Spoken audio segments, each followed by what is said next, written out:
The wind moved low through the village, curling along the stone paths like something half asleep, brushing against shutters, lifting the edges of old laundry left too long on the lines. It was the 7th winter since the cradle had been built, and still, it sat untouched in the far corner of the cottage, its wooden frame gathering dust in the joints, the little blanket Eleanor had woven now dulled by time and silence. Outside, the fields lay bare beneath a thin crust of frost, the last of the cabbages pulled weeks ago, their roots stacked in the shed where the mice had made soft tunnels. Inside, there was no sound but the faint tick of the iron clock above the hearth, and the sound of her own breath, quiet and measured, as if she feared it might wake something she didn't dare name. Eleanor moved through the morning like one walking through water. She lit the fire, though it had burned low through the night, and swept the ashes into the pail with practiced motions. She warmed a pot of barley and left half on the table for Tomas, who would eat it without speaking or not at all. Their mornings had become less like conversation and more like ritual, simple movements repeated out of habit, not affection. He came in from the barn just after dawn, boots heavy with mud, and sat in the chair without looking at her. His hands were cracked from the cold, callous along the palms, still bearing the faint scent of manure and hay. Eleanor glanced at him once, but the space between her eyes was too wide to cross with words, and so she said nothing. The steam rose from the bowls and vanished. It had not always been like this. Once, she remembered, he had kissed her wrist while she shelled peas, had spoken her name like it tasted sweet in his mouth. Once, he had carved the cradle himself, with the cedar boards passed down from his grandfather, each corner rounded with care, each spindle sanded smooth. They had chosen the name together, under a birch tree in the high pasture, after she had felt the first stirrings in her belly. Eleanor still remembered the way her hands had trembled when she pressed them there, over the warmth and pulse of something forming, becoming. But the blood had come 2 weeks later, in the dark, and the silence had started then. The 2nd time he had said less. The 3rd, he had only grunted when she told him. By the 5th, they stopped speaking of it entirely. Grief had become a quiet house guest, one that moved between them, brushing its cold fingers across the bed at night. The village had eyes, of course. Small places always did. Women spoke softly behind their palms when she passed a well, their gazes darting like fish through muddy water. Some offered pity, but more often there was something else, something jagged beneath the surface, as if her emptiness had become offensive, as if her childlessness was a stain on the rhythm of things, like a wrong note in a familiar hymn. "Still no little ones?" they would ask, in tones coated with sweetness and vinegar.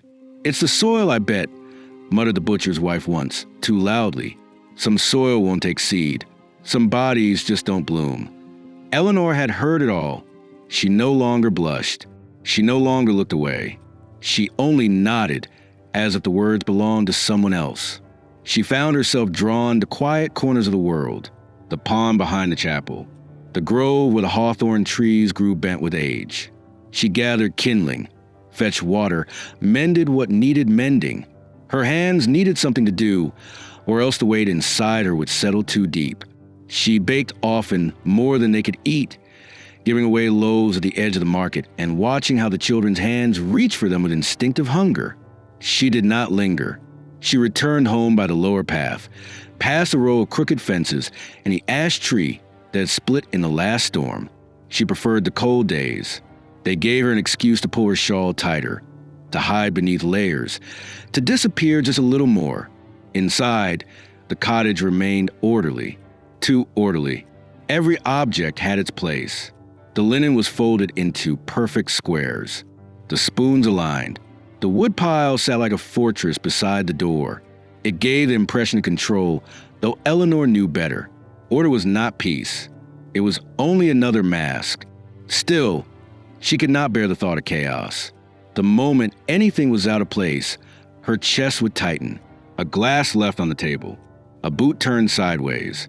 Even the cradle, she dusted it once a week, as if keeping it clean might change the story it told. But she had not touched the blanket in months. She could not bring herself to lift it. Tomas came and went with the rhythm of the seasons. In spring, he tilled. In summer, he sweated in the fields and barely spoke through the dust. In autumn, he pressed cider with a miller's son. And now, in winter, he chopped until his arms ached and the breath turned white in the air. Their lives had become parallel tracks, running close but never touching. At night, he lay beside her, and she felt the heat of his body, but none of its invitation. Sometimes he turned toward her, but only half in sleep, his hand brushing her side like a memory too faint to hold. She kept her eyes open until the shadows grew long. There were days when she imagined what might have been, the curve of a small back against her chest, the sound of a laugh on the floor where wooden blocks scattered, the feel of fingers curling around hers with complete trust. She did not cry often, but when she did, it was never loud. She learned the art of silent grief, of releasing pain like a breath through the nose, of burying sobs beneath the sound of wind against the shutters. She did not wail. She did not scream. That would be indulgent. Instead, she waited until the tears came like rain on stone, slow, persistent, private. She remembered the first time she bled after her wedding night, how she had smiled, shyly, imagining it was the beginning of something. She had not known then how each month would become a test, each flow a quiet funeral. She had not understood how quickly the body could become an enemy. The herbs didn't work. The prayers didn't work. The whispered suggestions from traveling midwives, steam, tinctures, ground roots crushed beneath the moon, none of it worked. After a time, even hope began to feel dangerous, a knife too sharp to hold. Sometimes, she wondered if the fault was not in her womb, but in her fate. If perhaps long ago, something had chosen this for her. If some unseen hand had looked down and decided that her love must stretch in different ways, that her motherhood would not come from blood, but from something harder to explain. She did not yet know how true that thought was, only that it lingered in her as she stirred porridge or folded Tomas's shirts, some seed of a knowing still waiting to root. That winter, the snow came early and stayed late. The village grew tight with its own needs. Firewood was hoarded, bread was rationed, and still life moved forward. A girl was born to the miller's niece. A boy broke his leg falling from the hayloft. The baker's wife lost her father to the fever. There were baptisms, burials, and bargains made with saints.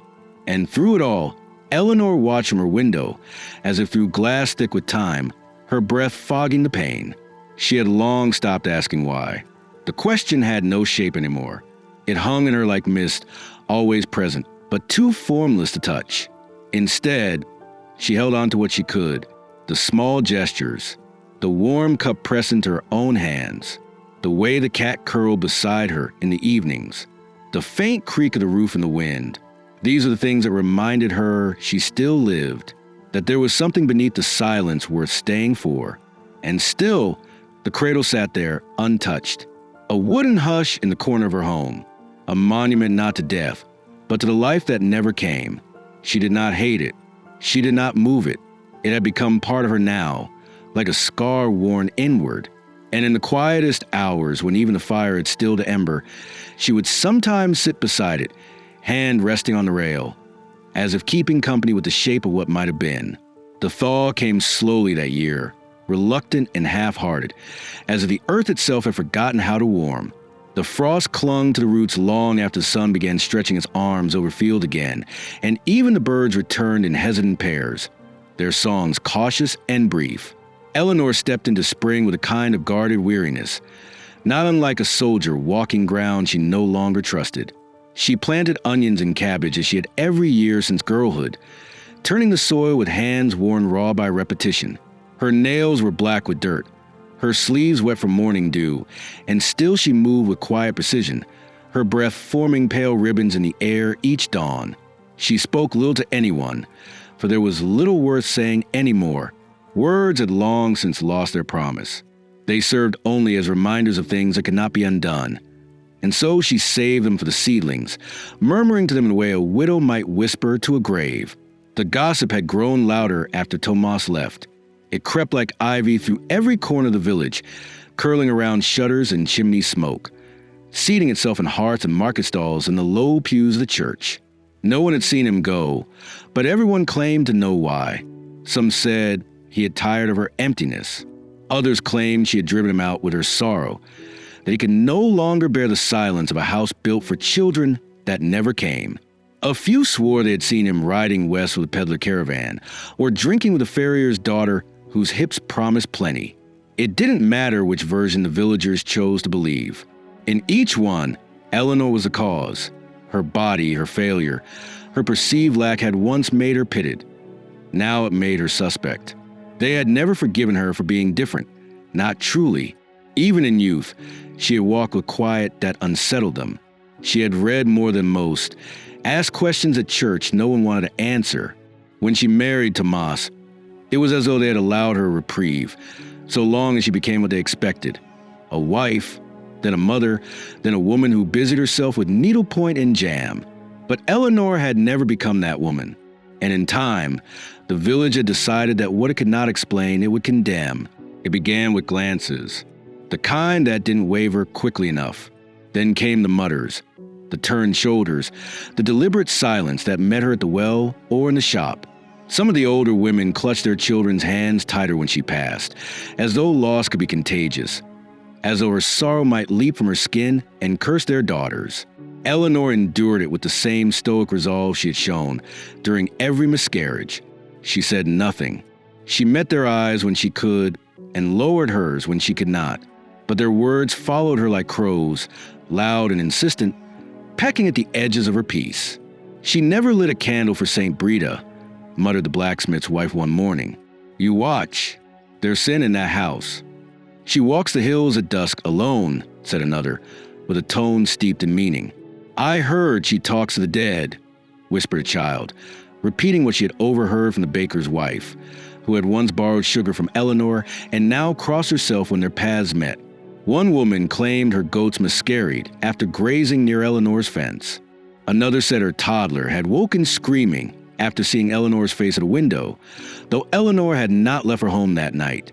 These were not rational accusations. They were fragments of fear, shaped into curses by mouths eager for blame. In a village like theirs, suffering needed a source. Misfortune could not simply be. It had to be punished. Tomas's absence became proof of her guilt. As if by leaving, he had confirmed what the others dared only whisper, that she was barren not by fate, but by fault, that something in her spirit had dried the womb, soured the milk, chilled the very air around her. Even those who pitied her did so with suspicion. They left gifts at her step not as kindness, but as appeasement, small tokens to keep her at bay. No one stayed long. No one asked how she was. And then came the stone. It happened in the soft blue hush of a late spring evening, the kind where the sun lingered on the horizon like a hell breath, and the wind carried the scent of thawed earth and distant lilac. Eleanor had just finished sweeping the porch. She often did that at dusk, though it needed little cleaning. It was not about cleanliness. It was about movement, about giving her hand something to do when the silence grew too large. She was bending to pick up a fallen twig when it came. A sudden crack of glass, sharp and brutal, followed by the dull clatter of the shard as it hit the floor behind her. She stood for a long moment, the broom still in her hand, heart thudding with a slow, deliberate rhythm. The window was shattered. A jagged hole gaped in the pane beside the hearth. Beneath it lay the stone, round and gray, with a faint smear of something, mud, perhaps, or ash. She walked to it, stooped slowly and picked it up. Her fingers closed around it not with anger, but with a strange, aching tenderness, as though it were something left behind, as though it had been meant for her. Outside, there was only the whisper of leaves. No footsteps, no voices. Whoever had thrown it was gone, or hiding, or watching. She did not call out. She did not chase. She set the stone gently on the mantel and swept the shards of glass into a pan, each sweep deliberate and slow, the sound of bristles against the floor loud in the quiet. That night, she did not sleep. She sat by the fire with the broken window patched by cloth, the wind curling through the gap like a forgotten song. She thought of Tomas, of his boots no longer in the corner, his shirts no longer hanging from a hook. She wondered if he would have stood up for her, had he stayed, if he would have shouted down the gossip, or simply turned his back like the rest. She no longer knew the shape of him in her heart. His absence had become too familiar, like a coat worn threadbare, offering no warmth but too worn to discard. She rose before dawn and fed the chickens, their squawks oddly soothing in the gray light. She scattered grain and fixed a gate and paused at the edge of the field where the apple tree had lost its bloom too early. The blossoms lay scattered in the grass like little shrouds. She crouched and touched one, the softness of it startling. And then she wept, not with noise, but with the full-bodied weight of someone who has forgotten how to keep it all in. She wept for the years spent hoping, for the small heartbeat she once heard and then lost, for the way the village had closed around her like a fist, for the words left unsaid between her and Tomas, for the stone on her mantle, for the cradle in the corner, for the simple cruelty of being made a woman in a world that measured worth by what the body could give. When she stood again, her hands were wet with earthen petals, and her breath came in jagged pieces. But something had shifted. Not anger. No, not yet, but a quiet refusal to break. She would not beg these people for acceptance. She would not apologize for what her body could not do. Let them talk. Let them spit their fear into the wind. She had work to do, and somewhere in the dense, silent places of her soul, something had begun to stir. Not hope, not yet, but something older, a kind of readiness, a space waiting to be filled not by blood, but by choice, by the ones the world had already given up on. But that was still to come. For now, she swept the porch again, repaired the glass, lit the fire, and in the darkest hour of night, when the wind sighed through the cracks and the house smelled of lavender and smoke, she stood beside the cradle and laid her hand upon it.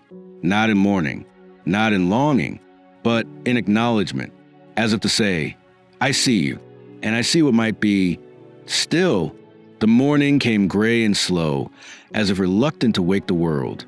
Mist clung to the edges of the hedgerows, draping the ground in a damp hush, and crows, bold sentries of the fields, lined the crooked fence posts in silence. Eleanor stood at her sink, rinsing yesterday's bowls with cold water, the fire behind her still weak with its first flames. The kitchen smelled of ash and thyme. Her hands moved rhythmically, scrubbing, rinsing, placing the bowl gently onto the drying cloth, as if these small domestic rituals could summon meaning from the silence. Outside, the chickens clucked softly, the only sound that dared interrupt the quiet, and inside, time moved without announcement. She no longer counted the days. They blurred, soft-edged and indistinct, like frost melting on glass. When the knock came, it was so small she almost didn't hear it. A hesitant, hollow tap, no more than the sound of a branch brushing wood. She turned, claw still in her hand, and waited. Another tap, this time slightly firmer, like fingers too small to make a proper fist. She dried her hands with her apron and crossed the floor slowly, her bare feet making no sound on the old planks. She opened the door, expecting perhaps a delivery left from the baker's boy, or the village priest bringing another envelope of pamphlets she never read. Instead, there stood a child, a boy, no older than 6 or 7, his coat too thin for the season, his cheeks hollow, eyes wide and unblinking beneath a mop of tangled dark hair. His boots were muddy, the laces missing, and one of his sleeves hung torn at the shoulder, revealing a narrow wrist as pale as milk. He held no bag, only a piece of folded paper, pinched between dirty fingers, trembling slightly in the wind. For a moment, neither of them spoke. The boy's gaze did not rise above her waist, and Eleanor did not speak his name, because he had none to her. His silence felt not like fear, but like absence, like he had spent so long outside of safety that words had become unnecessary. She knelt slowly so as not to frighten him, her knees creaking against the porch's cold boards, and held out her hand. He did not place the paper in it immediately. He looked at her fingers first, as if trying to decide whether they were meant to strike or steal. When he finally gave it over, he did so without looking up. The paper was smudged, the ink blurred by damp and time. The writing, hastily scrawled, bore no address, no names. Only 7 words, asterisk too many mouths. Forgive me. Please help. Asterisk, the note trembled in her hand, whether from a breeze or her own pulse. She could not tell. She read it twice, then looked back at the boy. His arms hung limply at his sides now. The silence between them deepened, not awkward but reverent, like the moment before a storm when the world waits to breathe. Eleanor rose without a word and stepped aside. The boy walked past her, thin legs stiff with cold, and she closed the door gently behind him. He stood just inside, not quite touching anything, the way a stray animal hovers at the edge of shelter. Eleanor gestured toward the hearth, and he walked to it, sat cross-legged on a rug, and held his hands out toward the flame, not to warm them, but almost to verify the fire was real. She brought a blanket, one of the older ones, softened from years of washing, and draped it around his shoulders. He did not flinch, only shifted slightly, drawing it closer to his chest. She poured him a cup of milk, thin with water, and set it beside him on the floor, followed by a slice of barley loaf with a smear of gooseberry jam. He stared at it for a long time before touching it, then ate slowly, as if pacing himself against the fear it would be taken away. He did not speak that day, nor the next. He slept curled near the hearth, arms tucked beneath the blanket, barely stirring. Eleanor placed a basin near him for washing, though he did not use it first. On the second morning, she found the blanket folded and the empty cup rinsed clean, placed carefully beside the sink. She heard him moving in the early hours, his footsteps soft and uncertain, as though he still wasn't sure the house would let him stay. She didn't press him. She cooked slightly more than usual, placing a second bowl beside her own without comment, and began reading aloud in the evenings from an old book of fables, her voice quiet and even more for the rhythm than the meaning. The boy never reacted, but each night he crept a little closer to the chair where she sat, inching forward like moss toward light. By the fourth day, she heard a sound, not a word, just a cough, small and ragged, followed by a whispered breath that might have been a sigh.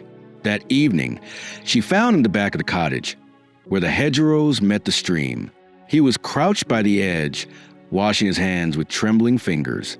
The water was cold, but he did not flinch. She approached quietly, placed a towel nearby, and stepped away. Later, when he came inside, his hair was wet and combed with his fingers, and his eyes briefly met hers before darting away again. She asked no questions. She did not need to know where he had come from, or what had happened to the family who had fed him last. The world was unraveling in quiet corners. Families buckled beneath the weight of poverty and grief. Illness traveled faster than hope, and children were often the first casualties, not dead, but abandoned, forgotten, set adrift in the margins. Eleanor understood what it meant to be unwanted, to be the object of whispers and judgment, to exist just outside the edges of belonging. And so, she did not ask his story.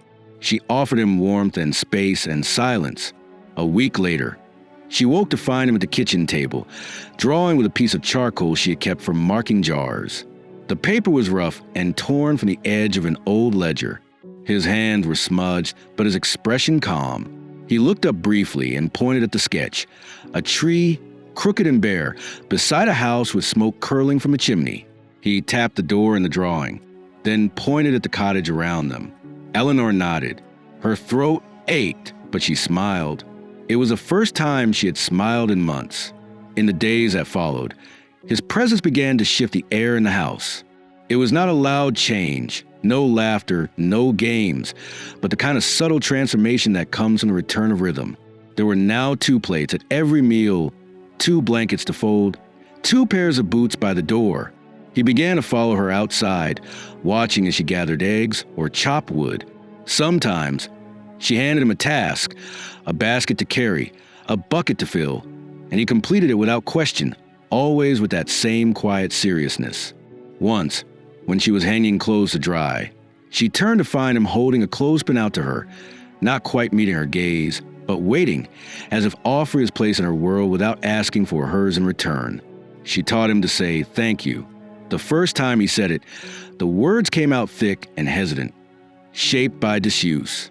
But he said them again the next day, and the one after. She taught him to scrub behind his ears, to sweep the corners of the room where dust liked to hide, to place a pinch of salt in boiling water, not a handful. She taught him to press his palm against the window pane in the morning to feel the weather coming, to breathe slowly when the night brought dreams that made him twitch in sleep. And in teaching, She began to remember her own breath, her own body, as if, in making space for him, she had made space for herself again too. She began to think of him, not as a stranger, but as something closer to a sprout pushing through thawed soil. Fragile, unexpected, but alive. She still did not know his name, and he had not asked hers.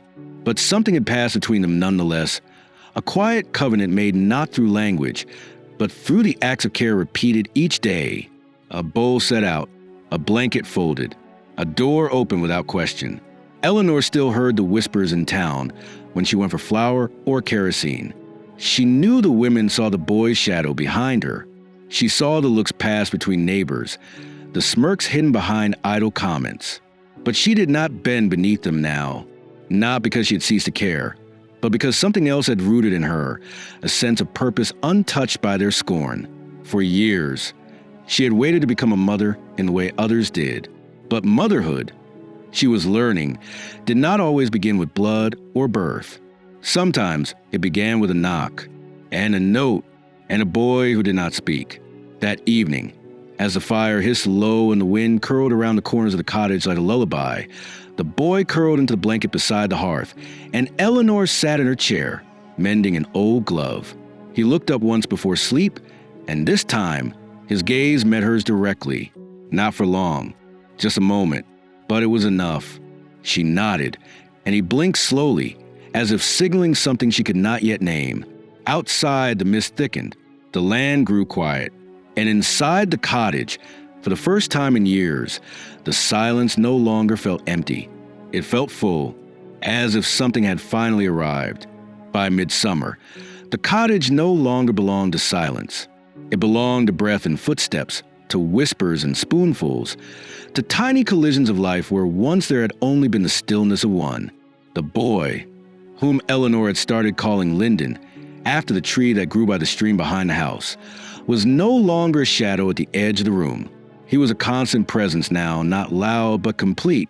His voice came rarely, but his body had learned its own language, one of gestures and glances, of nods and touch, of soft humming when he swept the porch or tied bundles of lavender with twine. She did not press him for more. The house had begun to teach them both how to exist alongside one another, not as strangers, but as something else, something almost like kin. He slept in the small storeroom now, a corner cleared of jars and broomsticks. With a straw mattress she'd stitched herself, stuffed with wool and dried sage to keep the insects away. Each morning, he folded his blanket precisely, the way she had shown him, smoothing the corners as if to reassure the day of its own beginning. He liked his porridge thick and plain, his bread without butter, and he always saved a crust to toss the hens, whom he begun naming without telling her. Eleanor watched the changes come over him the way she watched her early garden bloom, quietly, attentively, with reverence. His shoulders filled out slightly, and the shadows beneath his eyes began to lift. He began to smile when he found her in the kitchen, even if just for a heartbeat. The second child arrived 2 months after Linden. It was just after a heavy rain that left the ground soft and the sky low, as if the world had bent toward the earth in exhaustion. Eleanor had just begun scrubbing the flagstones when she saw her, standing in the narrow path that led from the woods to the rear gate. A girl, no more than 4 or 5, barefoot, dress hanging limp and filthy, hair a tangle of mossy curls. She did not knock. She simply stood there, hands curled at her sides, watching. There was no note this time, no gesture of explanation, just 2 eyes that carried something Eleanor recognized at once, the ache of being unwanted. She went to her. She bent without speaking, brushed mud from the child's cheek with her thumb, and held out a hand. The girl hesitated only for a moment before taking it. Inside, Eleanor lit the fire, wrapped the girl in one of her own shawls, and fed her the last of the turnip stew. The child ate like someone who had not trusted food in weeks, her fingers trembling with hunger. Eleanor asked nothing. She didn't need to. Some griefs didn't need to be named aloud to be understood. Her name, eventually whispered into Eleanor's sleeve-one dusk, was Mara. After that, it was as if some invisible gate had opened. Word spread, not through proclamations or signs, but in the breath between frightened mothers and desperate neighbors. In the silence of men who had nothing left to offer. In the eyes of the few who still passed through the forest from village to village, who knew the shape of Eleanor's door and what it might mean, within a month, there were 4 children. By autumn's end, there were 11. They did not come all at once. They arrived as drops before a storm. One boy left with crust of bread in his coat. One girl found asleep beside the riverbank. 2 siblings shivering beneath an abandoned cart. They came with bruises, with lice, with empty stomachs and eyes that refused to close easily at night. They came half naked. They came coughing. They came without language. And Eleanor took them all. She did not ask how long they would stay. She did not ask who had left them or why. She only opened the door and made space.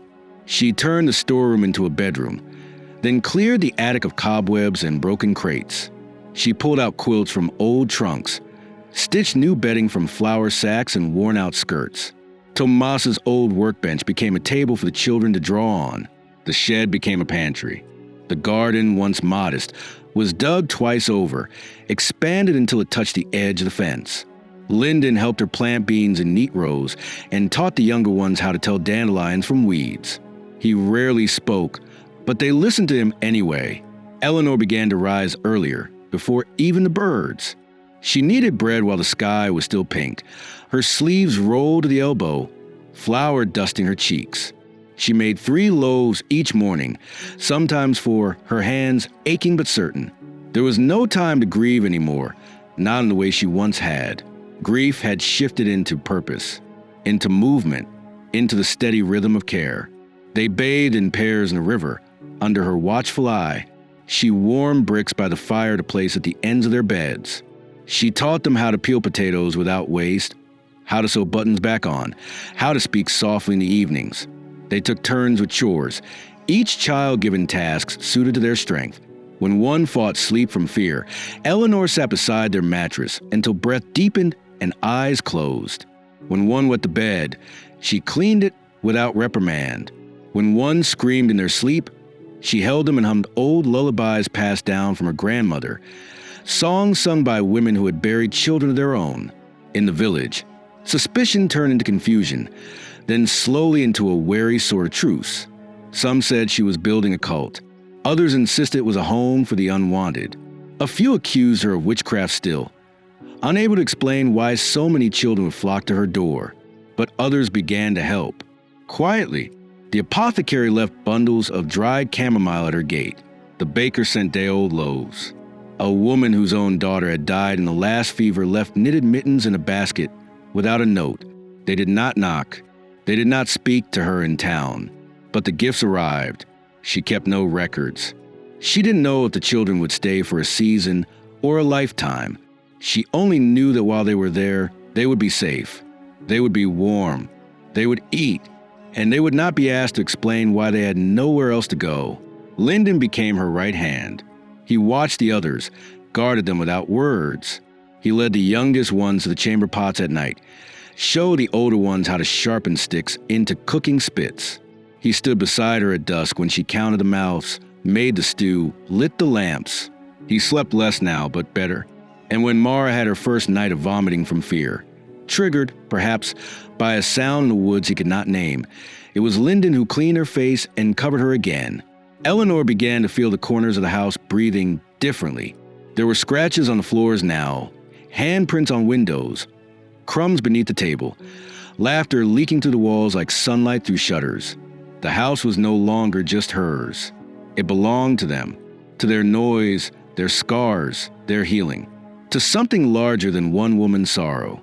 On the day the frost returned, she walked out the field behind the barn and saw 10 small footprints where the children had run and play.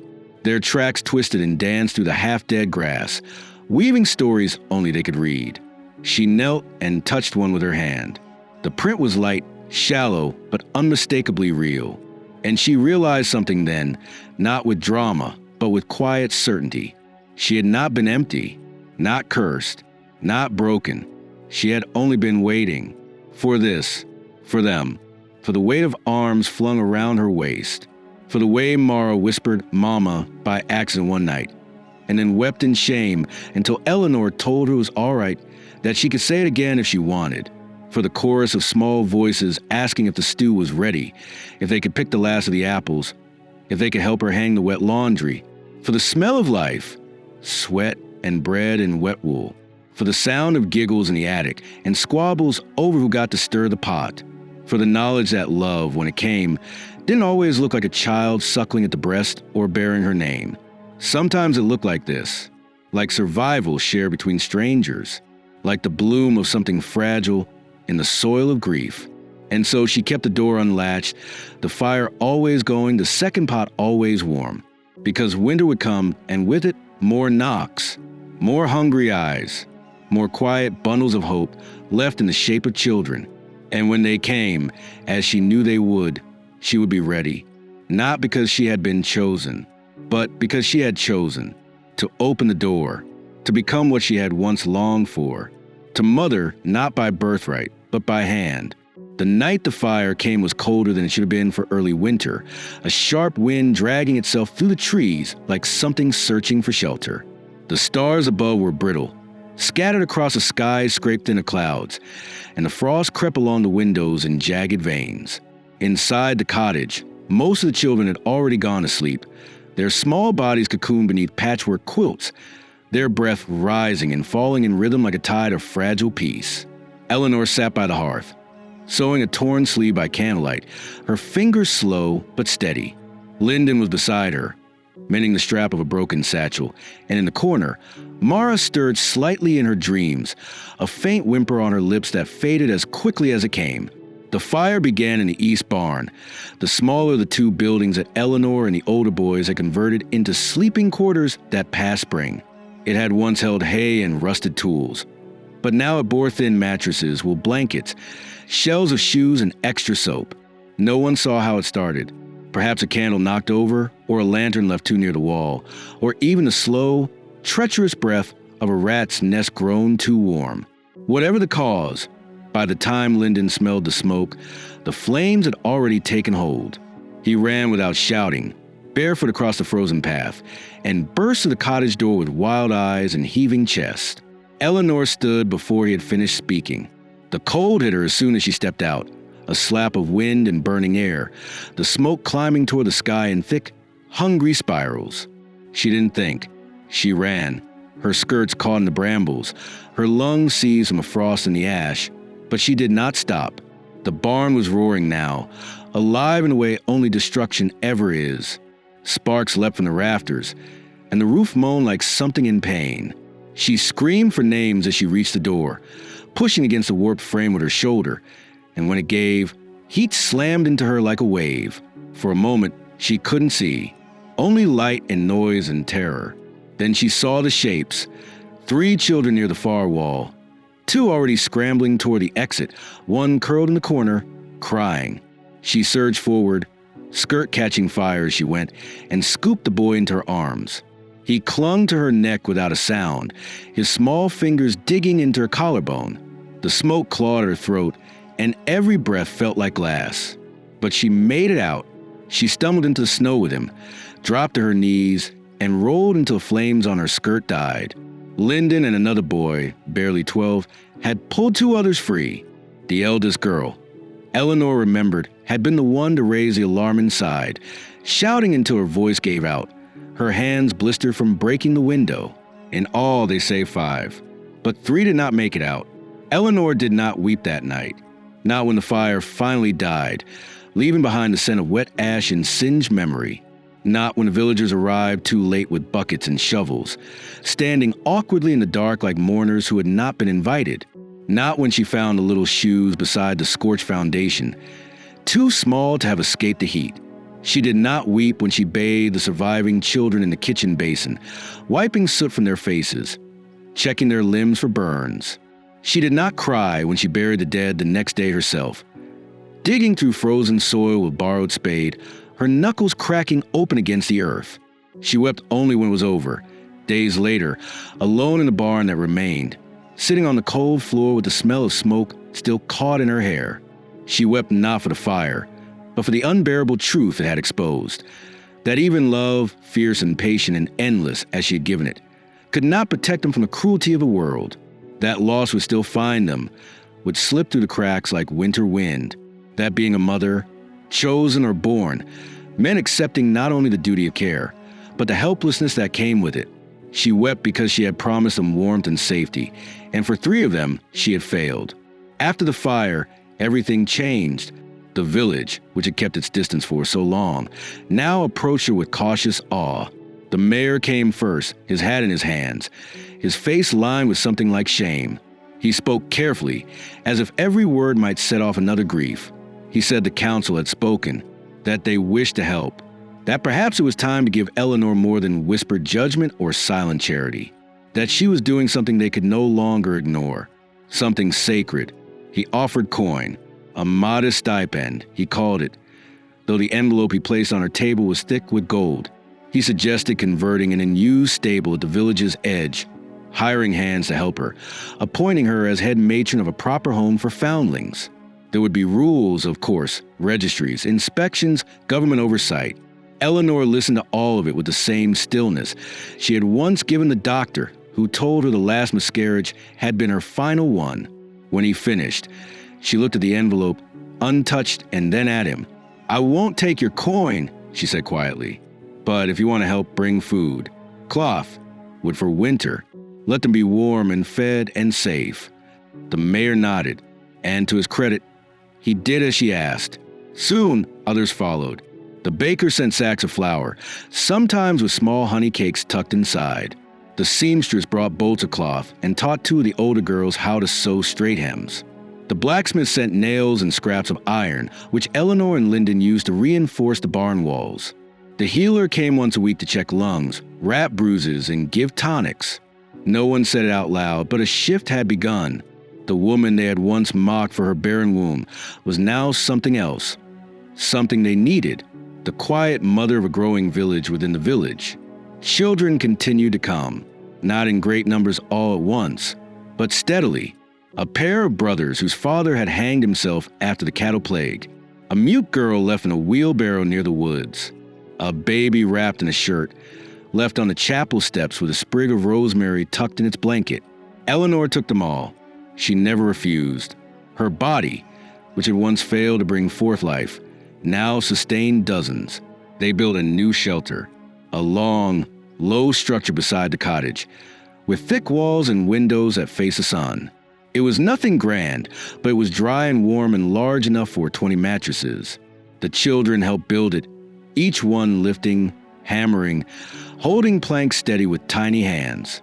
They worked not as a chore, but as if weaving themselves into something permanent. Eleanor watched them with a wonder that never faded. In the evenings after supper, she began reading to them again. The youngest sat nearest, their heads in her lap, their fingers playing with the frayed edges of her sleeves. Lyndon would sit slightly behind, carving small toys from scraps of wood, passing them silently to the restless ones who couldn't sit still. Mara would braid the hair of the girl beside her, humming old melodies without knowing where they had come from. Sometimes, the children asked to tell them about before the fire, before the others, before the cottage had filled with so many names. And she did, carefully, truthfully. She told them of a time when the cradle in the corner had never rocked, of how grief had nearly made her vanish, of how love had returned not as a baby in her arms, but as a knock of frightened boy, and in a stream of lost souls who made her house a home. She did not tell them of the fire's worst moments, but she told them they had survived, and that survival, too, was a kind of birth. One night, as the last candle burned low and the children drifted to sleep, Mara, half asleep, whispered, "You don't sleep much, Mama Eleanor." "Why not?"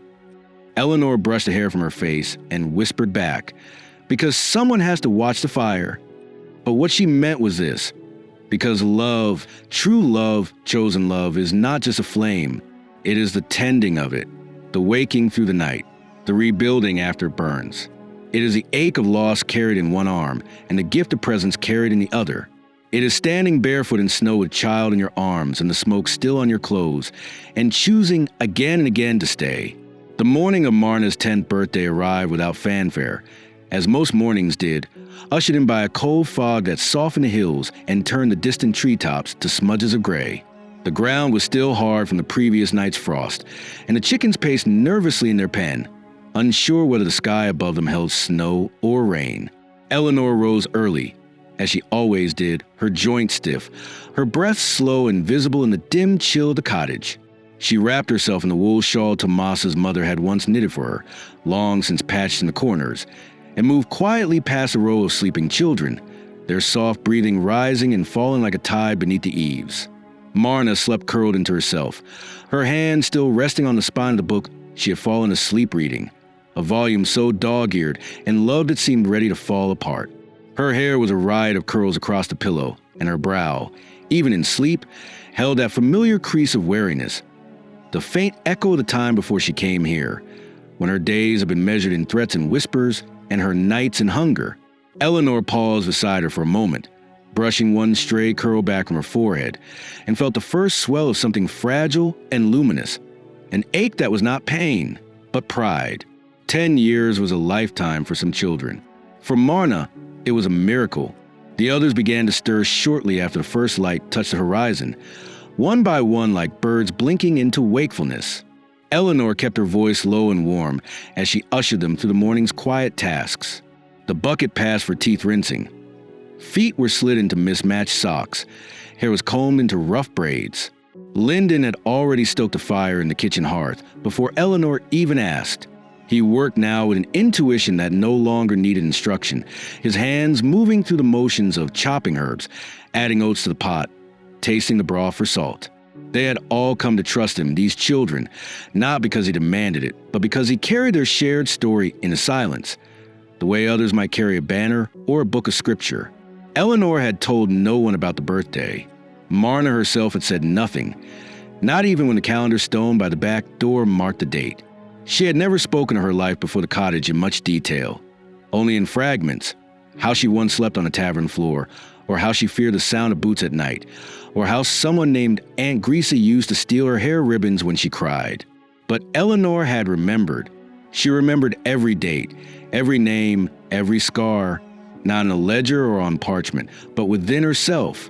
She knew that for Marna, birthdays were things once passed over in silence, or else used as leverage, a meal in exchange for work, a small kindness handed down with strings attached. But Eleanor had decided that this year would be different. When the children went out to gather firewood and eggs, she set her plan in motion. She reached into the tall cabinet above the hearth, where she kept things saved across years. Fabric scraps, bits of twine, dried lavender heads, a roll of ribbon faded to the color of dusk. From the cupboard beneath the stairs, she retrieved a honey tin, scraped from dozens of kind donations, and from it she took a small pouch of sugar she'd hidden weeks ago. She mixed it with goat's milk and the last of the flour to make a sweet loaf, heavy with crushed apples and cloves. While it baked, she cut strips of paper and wrote small notes for each child to place beside Marna's plate, each one naming something they admired in her cleverness, her strength, her way of knowing when someone needed a blanket. She tied them with string and tucked them under a linen square, to be revealed at the midday meal. Meanwhile, outside, the children had begun gathering wild violets from the base of the frostbitten hedgerows and moss from the edges of the stone fence. They worked quietly but with purpose, as though they knew without being told what this day was. Lyndon found a strip of old cotton and dipped it in beet juice, letting it dry by the fire to use as a banner. Mara collected acorns and strung them onto thread like beads. Even the littlest ones, their hands still clumsy with dexterity, fashioned crowns of ivy and dandelion fluff. No one said aloud that it was for Marna. They didn't need to. In the kind of family they had built, woven together not by birth but by decision, love was never something demanded. It was offered humbly without fanfare. When Marna came in from the garden near noon, her cheeks pink with wind and her boots caked with frost mud, the smell of clove and sugar met her at the door. She stopped there, just inside the threshold, her nose lifting, her eyes narrowing in suspicion. Eleanor watched her hesitate, as though some old warning in her bones told her not to trust a moment, not to believe she was worthy of something meant for joy. She stepped forward slowly, one foot at a time, her gaze darting around the room. Then Lyndon handed her a paper crown, crooked and tied with blue string, and Mara pressed a tiny bouquet of moss and violets into her hands. The others stood in a ring, some shyly hiding their faces behind their hands, others grinning openly. The table had been laid with more care than usual, plates scrubbed until they shone, the sweet loaf cut into even slices, and her spot marked with a folded linen that revealed the notes beneath. When she saw them, she froze. Her fingers trembled as she untied the first one, eyes scanning the words slowly. Her lips parted, but no sound came. When she read the second and the third, something inside her cracked open. She looked at Eleanor, then at the others, and back again. Her mouth formed a question, but no words came. Eleanor crossed the room and knelt beside her, gently taking the girl's hands into her own. "You are seen," she said, her voice soft but sure. "You are here. You are celebrated." Marna broke then, not with loud sobs, but with a kind of stunned weeping that seemed to take her by surprise. Her shoulders shuddered, her mouth twisted, and she clutched the bouquet as though it anchored her. The children did not crowd her. They waited, allowing her to feel it without interruption. And when she finally sat down, they joined her. They passed slices of bread, sang a broken, off-key birthday song, and recited the notes one by one, each voice offering love like a prayer. That night, long after the children had gone to bed and the last candle had flickered low, Eleanor sat alone at the table with the last slice of sweet loaf in her hand. She looked at the empty plates, the crumbs, the scattered bits of ribbon on the floor, and felt the weight of what had been created here. A home not built on walls or law, but on intention, on memory, on the deliberate act of turning strangers into kin. She rose slowly, her joints aching from the day's work, and went to her chest, the one she hadn't opened in years. Inside, beneath layers of old linens and faded letters, lay the baby gown she had embroidered so long ago. The stitches were still fine, though the fabric had yellowed slightly with age. She lifted it, turned it over in her hands, and for the first time in over a decade, allowed herself to feel all that it represented. Not only what was lost, but what had been transformed. She stood, walked to the hearth, and fed it to the flames, not with bitterness, nor with regret, but with reverence, a farewell and a beginning. That night, she dreamed of hands, small ones, reaching up to touch her cheek. Not one set, but dozens, fingers stained with soil or ink or honey, each hand reaching not for milk or safety, but for her, for the woman who had given them more than shelter, who had given them the chance to be celebrated. And as the embers whispered low, the scent of cloves still lingering in the room, Eleanor slept, not as someone waiting, but as someone fulfilled. He returned in the thaw of early spring, when the snow had begun to retreat into roots of trees, and the mud rose in dark veins along the edges of the roads. The sky hung low with a kind of tentative light, a brightness that had not yet found its full courage, and the wind carried the smell of things waking from long sleep. Wet earth turned soil, the faint sweetness of budding crocus. Eleanor was in the garden with the children, kneeling beside a raised bed they'd built from salvaged planks. Her hands were buried in compost, demonstrating how to plant carrots in shallow furrows, when Lyndon, who had been stacking firewood along the fence, stood still and did not speak. She followed his gaze across the path to where a man stood beside the broken stone marker near the old cherry tree. He was watching, not moving forward, one hand resting on the gate's worn edge like someone uncertain whether they had permission to enter a world they had once walked away from. He was older than she remembered, grayer around the temples, narrower in the shoulders, and yet still held together by the same quietness that had once drawn her to him. His boots were scuffed, the cuffs of his trousers stained with road salt and distance. He carried no pack, only a walking stick and a sliver of hesitation wrapped around his posture like a threadbare coat. The sight of him did not steal her breath. It did not collapse her inward like grief might. Instead, it washed over her with a strange steadiness, like seeing the stump of a felled tree long after the forest has grown up around it. A part of her had always known he would return. She had simply stopped waiting. He did not speak until the sun had dipped lower and the children had drifted indoors, some with sleepy eyes, others still trailing mud to the back door in their excitement. Eleanor stood at the edge of the garden, hands still stained with soil, and watched as Tomas stepped forward at last. There was no embrace, No demand for forgiveness or explanation. Only the quiet hum of insects in the warming air, the creak of wood beneath his boots, the tension of a history folded between them like worn parchment. "You built this," he said finally, his voice low, roughened by time. She nodded. "With help." He looked toward the barn, where children's laughter still filtered through the walls. All of them. As many as needed it. He ran a hand over his jaw, eyes lingering on the hanging laundry, the neat rows of vegetables, the stone path leading from the door to the coop. She could feel him trying to reconcile what he saw with what he remembered, this version of her with the one he had left behind, grief-bound and voiceless, held together by silence and routine. She watched him closely, not for cruelty, but for the weight of regret, and found it in the way he held his shoulders, as though he carried something unfinished in his chest. "I heard about the fire," he said, almost a whisper. "It took 3. Her voice didn't tremble. It was a fact now, not a wound. "I'm sorry," he said. "I should have been here." "You weren't," she said gently.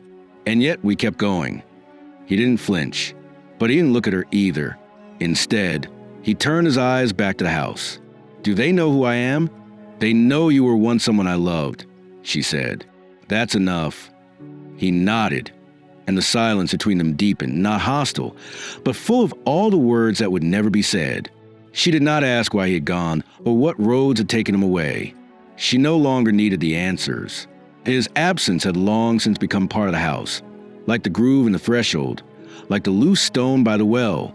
A scar, perhaps, but one that no longer bled. She offered him bread, not as a gesture of welcome, but as one of decency. He took it with both hands, the way he had when they were newly married, before silence had grown roots between them. They sat on the low bench by the garden as the light faded, and shared it between them without speaking. The bread was slightly burnt on one end, and the butter had melted too fast, but he ate every bite. That night, he did not ask to come inside. He did not presume a place at the table or by the hearth. When she handed him a blanket and pointed to the loft above the barn, he nodded and took it without question. She watched his figure retreat into the darkness, the outline of a man who had once been her whole world and now was simply a part of it, an old photograph coming back into focus, edges frayed, colors dulled, but still bearing the shape of something true. In the days that followed, he did not leave. He rose before the others, splitting wood, hauling buckets, repairing the loose hinge on the smokehouse door. He asked for no title, made no claim on anything. He moved through the homestead like someone aware of his ghosthood, careful not to unsettle the balance. He spoke rarely to the children at first, but when one of the boys sliced his palm on a rusted nail, it was Tomas who wrapped the wound in clean cloth, his hand steady, his voice calm. Later, he carved the boy a small wooden horse and left it beside his bed. Wordless offerings, a kind of apology shaped in work. The children watched him carefully, some with suspicion, some with curiosity. Mara, bold as ever, was the first to speak to him directly. She found him in the barn repairing a hinge and sat cross-legged in the hay, watching in silence until he noticed. "You're her husband," she said. "I was," he replied after a pause. "Maybe I still am. You don't look like her." He smiled faintly. "Neither do I." She seemed satisfied with that, and left without asking more. Over time, he became a presence, not central, but steady. He fixed what broke. He cooked when Eleanor's hands ached from the cold. He showed Lyndon how to sharpen tools, taught 2 of the older boys how to whittle spoons. He did not try to lead, but he listened. He asked names and remembered them. He made no speeches, only acts. And Eleanor, though cautious, allowed it. At first, she had wondered whether his return would fracture what she had built, whether the children would feel the tremor of something shifting, whether her own heart would falter at the sight of him slipping back into her life like a stone rolled back from a long-forgotten grave. But she soon realized that whatever they had been before was not something that could return.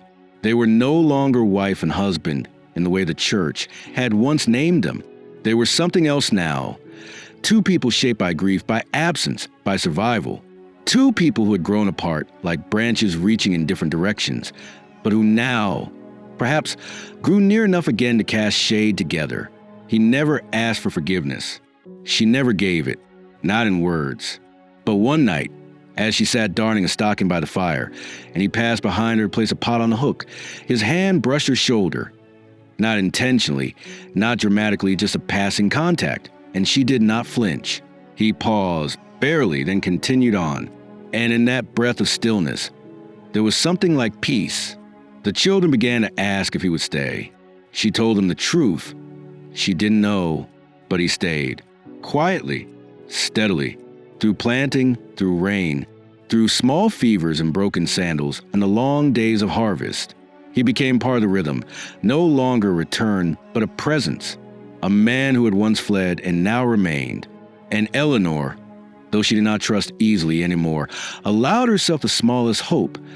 Not that things would be as they were, but that something else, something humbler and truer, might grow from what remained. Not a rekindling, but a new fire altogether. Warmer, slower, built of ash and ember, the kind that lasted.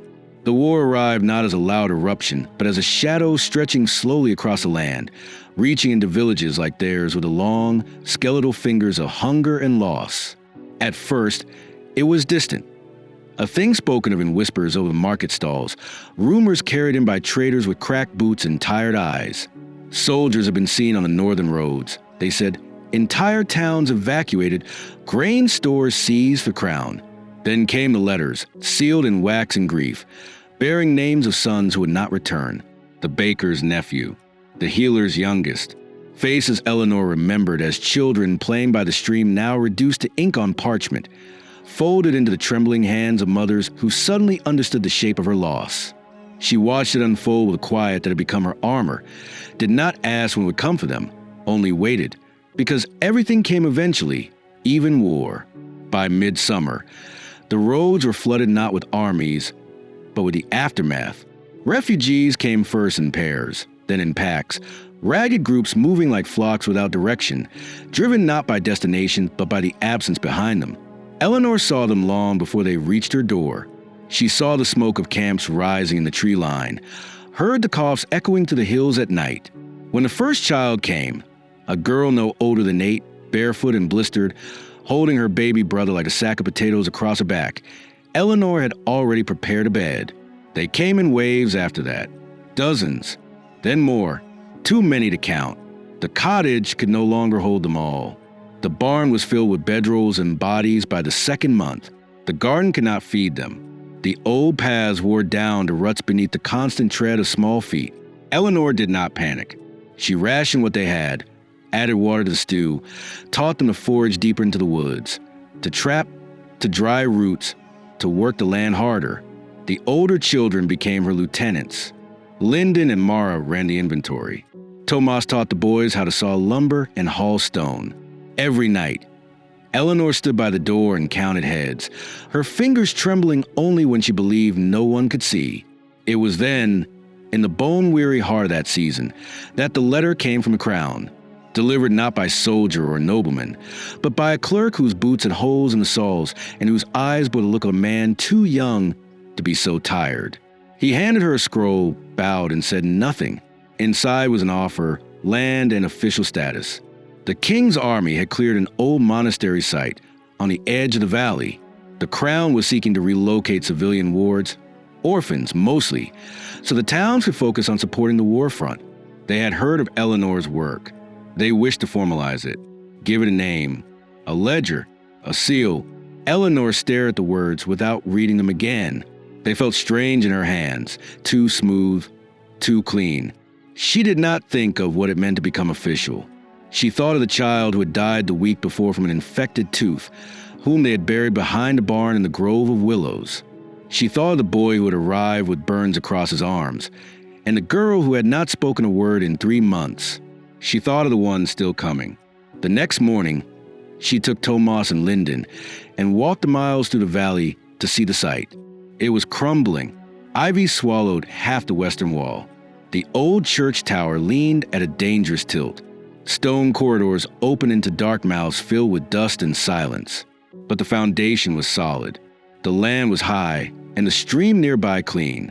Eleanor stood in the center of the ruined chapel, where the roof had collapsed long ago and vines now trailed like banners to the broken ribs of beams, and she closed her eyes. She imagined it. Rooms with beds, a kitchen large enough to hold them all, a garden 5 times the size of their old one, a hall for lessons, a place to be born into again, not through blood, but through belonging, not a home for the unwanted, but a home for the becoming. When she opened her eyes, she nodded once. They moved slowly in pieces. Tomas led the first cartload, blankets, tools, a chicken coop strapped to the back like a stubborn crown. The children walked behind, some barefoot, some carrying jars or tin cups or bits of rope. Lyndon stayed with Eleanor to oversee the last preparations. They left nothing behind but the memories and the graves. The monastery became a heartbeat. It began with walls. They cleared the rooms first, chasing out birds, sweeping rat droppings, knocking down half-collapsed sections, and salvaging stone. The older children hauled timber from the nearby woods. Villagers from nearby settlements brought what they could: spare tiles, nails, ropes, bread. One woman donated her husband's entire library after he died in the draft. Eleanor built shelves for her by hand, and the children began reading by candlelight each evening, the sound of pages turning a sacred echo against the stone. Each week, more arrived. Sometimes 3, sometimes 7. Once, a wagon of 12, their faces gaunt, one of them dying before the sun had fully set. Eleanor buried that boy with her own hands. She never asked names upon arrival. Names were given only when the child offered them. Until then, they were simply love or darling or child. In this place, they were not defined by their loss, only by their presence. The monastery was never named formally. The crown sent a letter offering to christen it with a noble title, St. Claremont's Refuge for Displaced Youth. Eleanor burned the letter. One of the girls, 17 and clever with a blade, carved the words "A Hearth of Eleanor" into wood above the main door. And though Eleanor never once called it that, the name stuck. It spread across the villages, then to the towns, then into songs sung by traveling tradesmen who had once left their own children at her gate. Those who had grown under her care began to return. Boys now tall and sure-footed came back to hammer roofs and teach the younger ones to fish. Girls returned with babies on their hips and offered to help men clothe and cook. They brought stories of life beyond, of kindness found in other corners of the world. But still they called her Mama Eleanor, and still they came home to her in the end.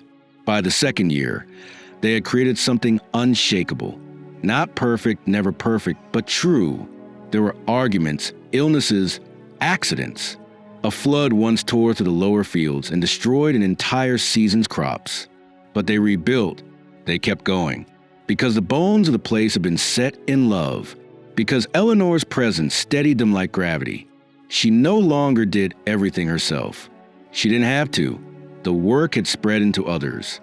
Lyndon was now taller than Tomas, his voice quiet but firm, his hands skilled and patient. Mara taught the youngest to read, her laughter a daily benediction. Tomas still rose early to split wood and rarely spoke of the years between.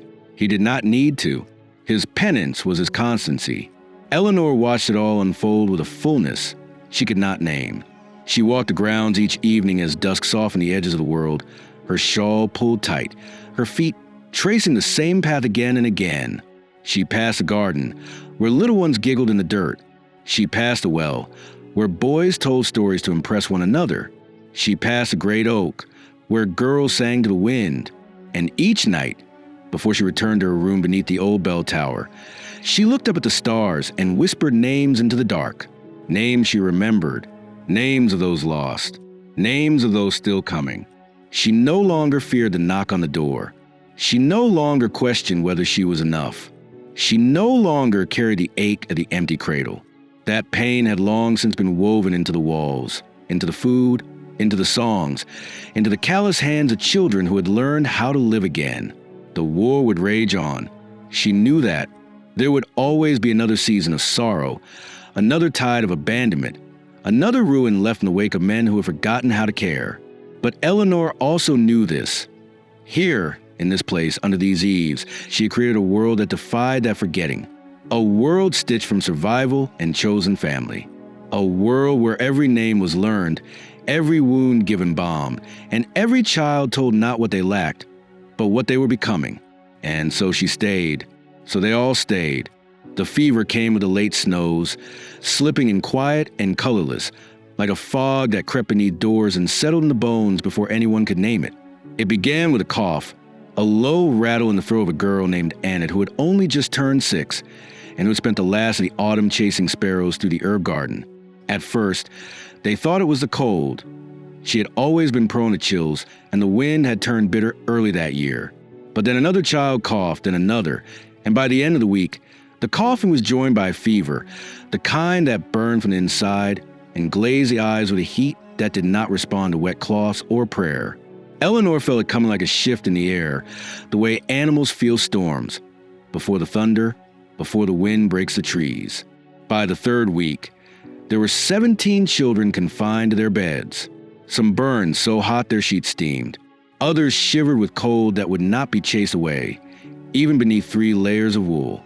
Eleanor moved through the rooms like a shadow, tending to them without pause, spooning broth between cracked lips, placing cool rags on flushed foreheads, wiping sweat and vomit and the tremble of fear from countless brows. Her own hands grew raw from washing, her sleeves wet from constant care. She stopped sleeping. She stopped eating more than crusts. She stopped counting the hours. All that mattered now was breath, was keeping as many small lungs breathing as she could. Tomas did what he could. He boiled linens, hauled water, cut fresh pine boughs to line the floors in an effort to cleanse the air. But it was Eleanor the children cried for. Even in their delirium, they whisper her name, reaching for her hand as if it held something stronger than medicine. And maybe it did. Maybe the love she offered, so steady, so tireless, was its own kind of healing. Maybe it was a barrier against death, at least for a little while. She sang old lullabies when the nights grew longest, when the wind screamed against the stone walls and the fevers peaked at dusk. She held the youngest ones in her lap, cradled them like infants though their limbs had grown long with years. She whispered stories into their ears, stories she made up on the spot about magical birds and brave goats and children who never grew sick. She kissed every forehead, even the ones slick with sweat, even the ones who no longer responded. 3 children died before the first frost lifted. Their names were Josh and May and little Olaf. Eleanor bathed them herself, wrapped them in white cloth, and buried them in the soft field behind the bell tower, beneath a young birch tree whose branches had only just begun to reach skyward. She stood over their graves not as a priestess or matron, but as a mother, quiet, exhausted, heartsick. She planted lavender and thyme above the soil, believing that even in death, the children deserved fragrance and beauty. After each burial, she returned to the others without ceremony. There was no time to mourn. Grief would have to wait. There were still mouths to cool, chests to rub with camphor, heads to cradle through the long, hallucinated hours. Her hands ached. Her back burned from bending. Her own breath began to shorten. Her lips cracked, but she kept going. It was Lyndon who first saw that something had changed in her. He noticed the way she leaned more heavily on the doorframe, the way her words slowed, the pallor beneath her eyes. She brushed off his concern with a hand on his shoulder, and the promise that she only needed a few hours' sleep. But Lyndon had learned to hear what was not said. He had grown in the curve of her care, watched her give more than any one person should ever be asked to, and so he stayed close. He took on more. He fed the healthy children, taught them how to stir the broth just right, how to sit with the sick without making noise.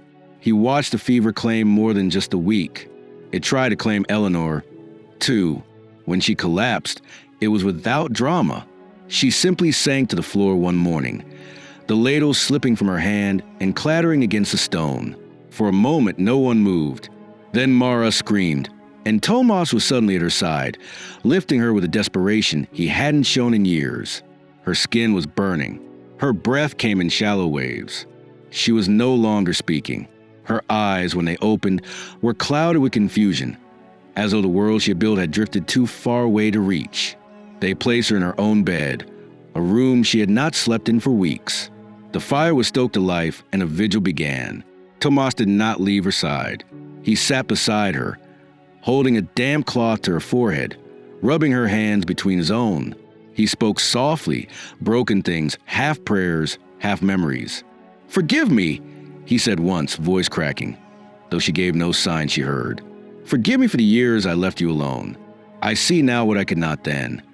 He kissed her hand, and in the flickering firelight, the creases of his face seemed deeper, as though the years had finally caught him. Mara brought herbs from the cellar. Lyndon measured doses with steady hands. The children took turns sitting at her bedside, each offering what they could: a folded drawing, a wooden carving, a song, a single violet, blooming late despite the cold.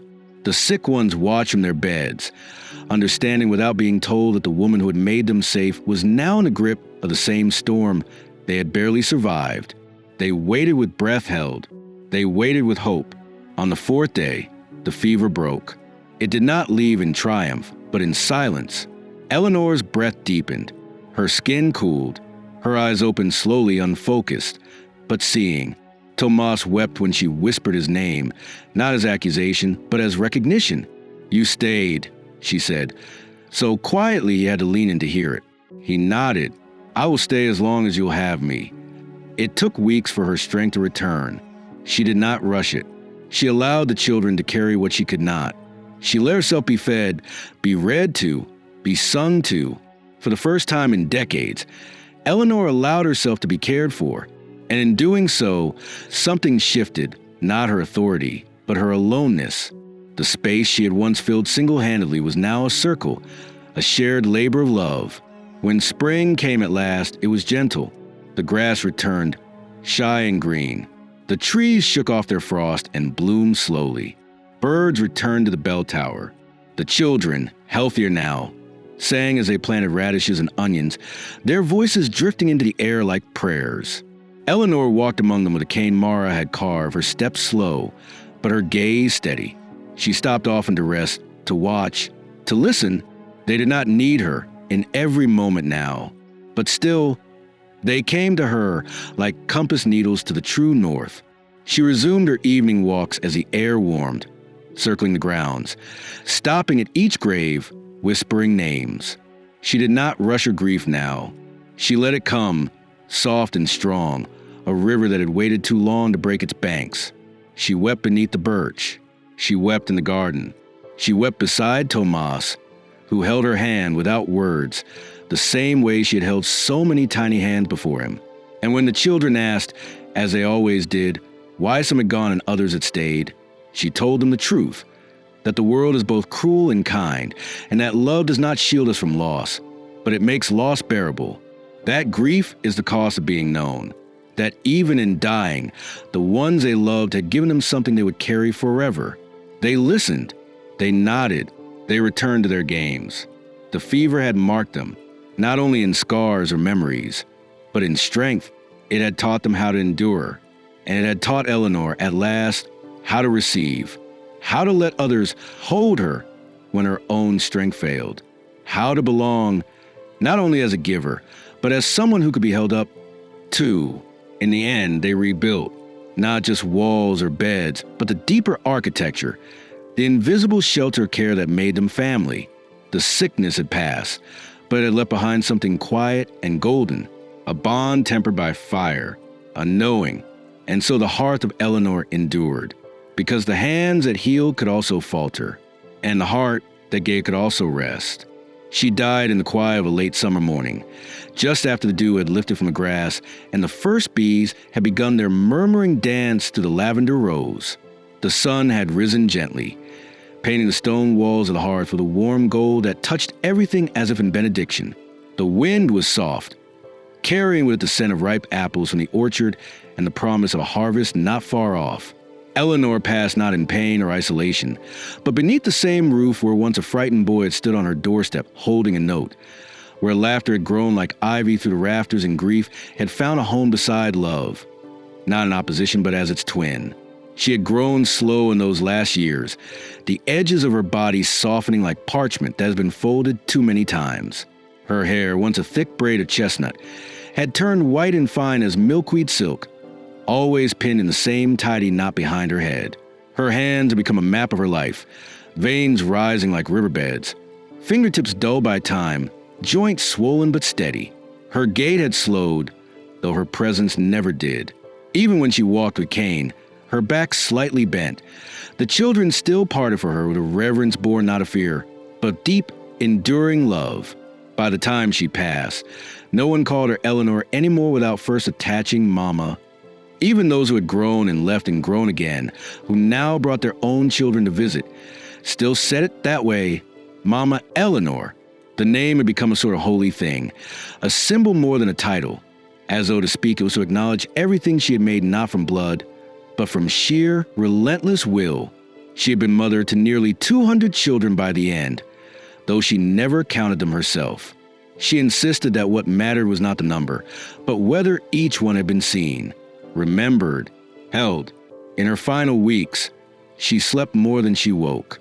The bell tower had grown too tall for her to climb, so they moved her to a small room near the chapel garden, where the windows opened to the sound of wind and herbs and children's laughter drifting in like music from another world.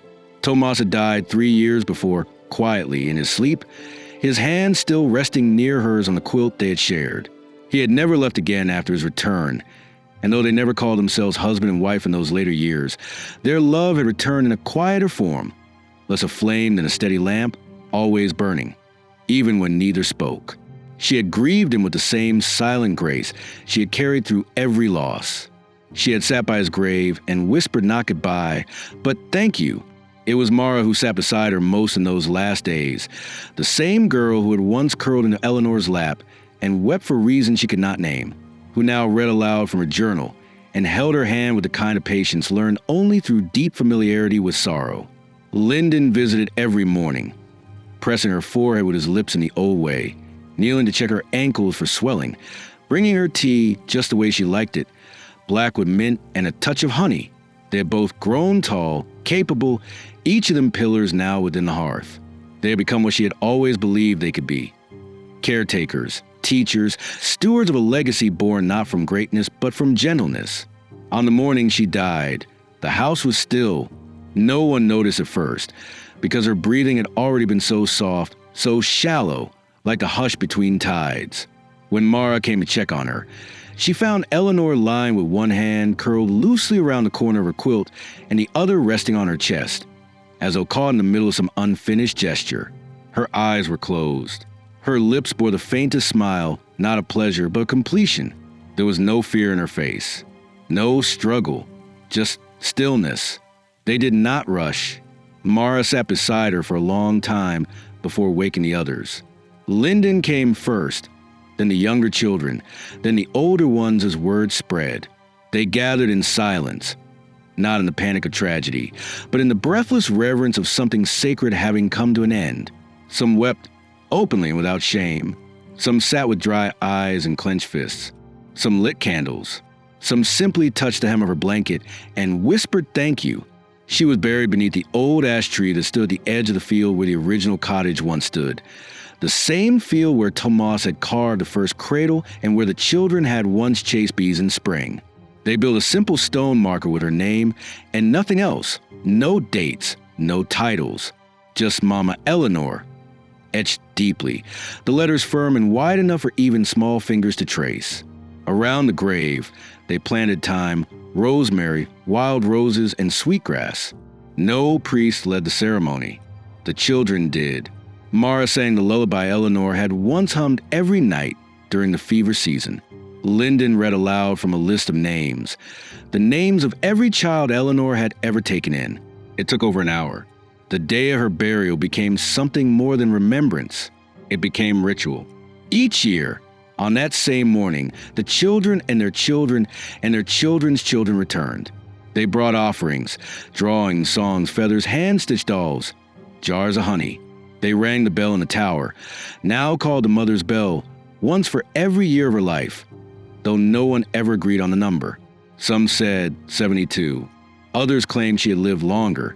That time had stretched differently for her. It did not matter. The bell rang regardless, its voice deep and steady, echoing across the hills. The hearth continued. It changed, as all living things do, but its roots held. The gardens grew broader. The rooms were expanded. A second building was added for trade apprenticeships, a library, a small infirmary. Lyndon became its steward in name, but never claimed authority. He ruled only by example, the way Eleanor had. Mara taught language in reading and wrote down every story she could remember, every recipe, every phrase Eleanor had ever spoken, as though afraid the air itself might forget. Visitors came now, not just from nearby villages, but from across the country. They came to see what love looked like when made into a home. They came to volunteer, to adopt, to listen. Some came broken and left slightly less so. Some arrived just to sit in the garden where she had once walked, hoping to feel the presence of something kinder than the world had yet shown them. And often they did. The hearth became a place of pilgrimage, though no one ever called it that. It was simply where people went when they had nowhere else, or when they wanted to remember what mattered. Children who had grown and built lives of their own always found their way back. They brought their partners, their parents, their regrets. And when asked where they had come from, they did not name towns or bloodlines. They said only this: I was raised at the hearth. Sometimes on late evenings in autumn, when the trees burned red and the fire inside crackled low, Mara would sit on the bench outside Eleanor's old room and read aloud to the youngest children. She would tell them the story, not of war or loss, but of a woman who opened a door and never closed it again. She would speak of kindness, of courage not as bold acts but as small, tireless ones. She would describe a house filled not with riches but with belonging, and always she would end the story the same way, with a girl standing at a threshold, not knowing where she belonged, and a hand reaching out to welcome her home. They would ask if the story was real, and Mara would smile and point to the bell, to the garden, to the rooms filled with beds and books and bread, and say, "You're living in it." Eleanor's absence remained a presence, in the way doors creaked open at night, in the way someone always remembered to add mint to the tea, in the lullabies sung to weeping children, in the footprints worn into the stone by her walking stick, in the way each child was taught to say thank you and to say it like a prayer. And so the story ended as it had begun, not in triumph, but in devotion, not in noise, but in silence that held meaning. The cradle had been empty once. Her womb had never carried life to term, and yet, in the end, she had mothered a generation, not by blood, but by choice, and the choice had remade the world.